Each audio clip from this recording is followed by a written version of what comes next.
yayan egi buane ye chute nang ye nangka podana yayan egi buane ye chute nang ye chu ka podana yayan wari yen ege balamuti ma ege banamante yayan wari yen ege balamuti ma ege mainte luspera wariyen ege balamuti ma ege namainte luspera wariyen ege balamuti ma ege banamainte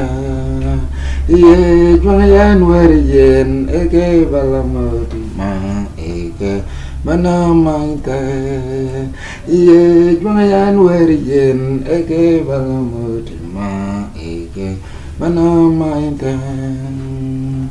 yayan egi buani ya chute nangka nang ye chu nangka podane yayan egi buani ya chute nangka nang ye chu nangka podane yayan wayen ege balamut ma ege yayan wayen ege balamut ma ege namainte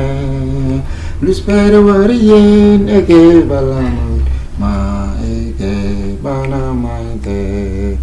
luspera wariyen ege balamut ma ege banamainte